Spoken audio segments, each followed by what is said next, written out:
Babies must sleep. Babies must rest. Wise is the one who does not waken them. Leave this place now, or we will wound you. As you have us. The video game industry still has much to learn from System Shock 2. Released back in 1999, the sci-fi first-person shooter RPG hybrid still holds up extremely well, thanks to impressive gameplay mechanics and a heavy emphasis on atmosphere that combine to create a unique experience unparalleled by any game released since. The entire sector is depressurizing and the blow vacuum shield won't last long. Get through a secure airlock before you're sucked into space. Move it! With an obvious influence from classic horror movies, most notably the Alien franchise, System Shock 2 places you in the role of a soldier who has just woken up on the starship Von Braun, having no recollection of the horror that has befallen the ship.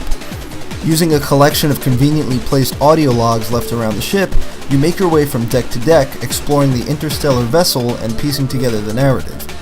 It's easy to see the thread work that would become the likes of BioShock and Dead Space throughout the game, but having played them all, I can safely make the argument that System Shock 2 is still better than any of them. This is mostly because the integration of gameplay and level design is so tight. Those familiar with Deus Ex, released a year later, will feel right at home with the mechanics. How you decide to level up is extremely important, and knowing where to dump your skill points requires an understanding of what skills you need and what skills you want. I've never played an RPG that has me so closely budget where I spend my points. And sometimes you may find you have to plan 2 or 3 skills ahead of time to make sure you're comfortable with the kind of character you want to create that will also help you survive comfortably. Each skill has benefits that may help you immediately or down the line, with the drawbacks being you're giving something else up now and potentially later. The level design is another core facet of the game that deserves a lot of attention. Each deck of the Von Braun has its own flavor and different threats you'll have to overcome as you navigate what is essentially one large puzzle. Each area has you finding key cards, access codes, or a particular item in order to progress farther. These levels are huge and almost overwhelming at first as your string of objectives becomes longer and longer by the minute. However, over time you become comfortable with each deck and eventually the entire ship, finding your way around using landmarks and your own memory. Before long, you're traversing the ship fluidly and start to see the Von Braun as a complex, functional starship instead of a string of disconnected levels. Potential threat detected. Potential threat detected.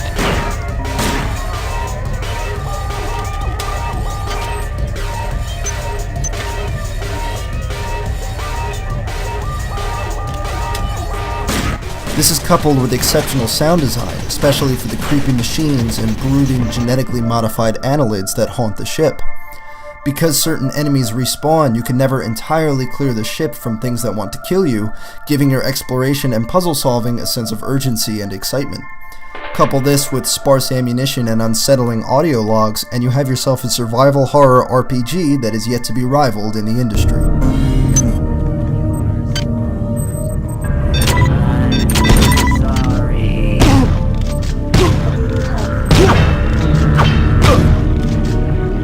The world of System Shock 2 feels complete and well thought out. Quite like how the level design is married to the gameplay, so too is the lore and story. You're caught in the middle of a war between machines and the flesh, being manipulated by both and made to feel insignificant by what are basically omnipotent deities. The feeling of helplessness is pervasive, from hearing the heart-stopping click of your last round being fired off, to the constant reminders that you're nothing more than an insect, even when you perform tasks pleasing to the AI. While I didn't feel these themes were wrapped up well during the endgame, that didn't take away how complete the game feels for the 12 hours or so I spent traversing the halls of the Von Braun. System Shock 2 is thematically unique, aside from some very familiar looking alien eggs, and I was very impressed with its ability to make being caught between the machines and the flesh feel not only literary, but like a part of science fiction history everyone should experience if they're fans of the genre. They're not gonna get it. They're not gonna change me. Rachel, kids, I'm sorry. The game also still holds up well on a technical level. While you'll definitely have to rebind the controls, the weapons feel like they have a lot of weight and are satisfying to shoot. The sense of discovery and exploration is only heightened by the timeless atmosphere, and the game still looks great with the help of some neat mods that make everything from goop hanging on the walls to your arsenal of weaponry look detailed and sharp. I wish the inventory management was a little cleaner, but with proper bindings, it's not bad at all.